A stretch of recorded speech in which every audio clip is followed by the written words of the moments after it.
This mini module is on when to coach.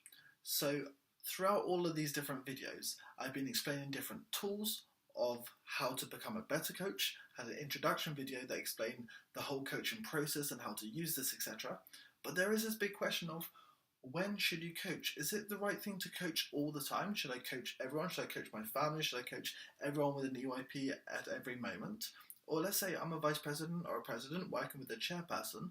Should I always coach this person at every moment, no matter what problem arises? My first very short answer to this is no. Coaching isn't always to be used on everyone all the time. It's not even to be used on a single person all the time. It's not always the best approach. It's a really good one for certain reasons, but it's not always the best. There are other approaches you can take. So there are many different approaches. For example, there's mentoring, which we covered in one of the videos. There's counselling or therapy. Counselling or therapy focuses on the past. It focuses on the problems. It gives the person space to think about these problems and to try to find solutions or to try to accept their past or their issues better. So this is very different to coaching. There's teaching or training, when you're passing on knowledge more in the kind of way that I'm doing right now. At the moment, I'm not coaching you. I'm teaching or I'm training you, you could say. There's consulting. Consulting is when someone has a very bit of specific knowledge and you bring them in to help you with it. For example, a board can bring a trainer on board to act as a consultant to help the board train the chairs. That's one way of consulting. And also there's coaching, which is what we've been doing throughout these videos. Now, when should you use one or when should you use the other? Now, within EYP, I like to think about us having short or long-term goals. And in life in general, we always have these short or long-term goals on what we want to focus on. Where do we want our achievements to come out from? So for example, a chairperson has a problem.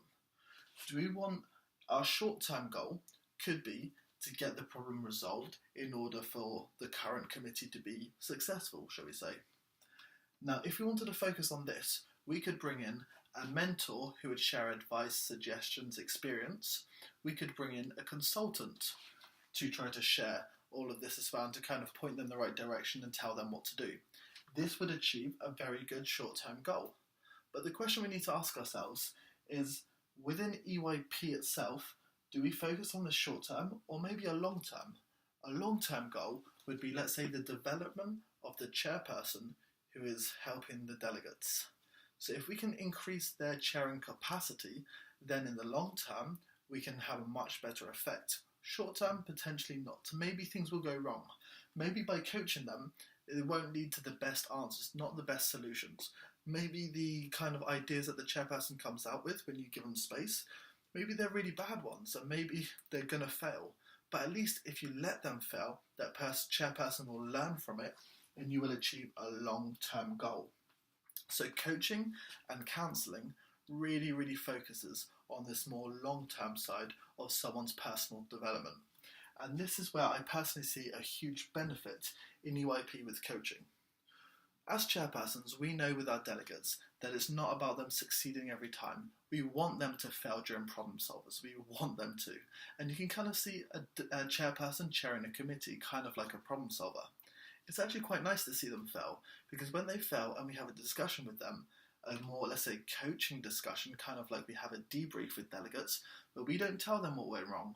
We ask them what went wrong, or we ask them what happened, and they tell us something went wrong.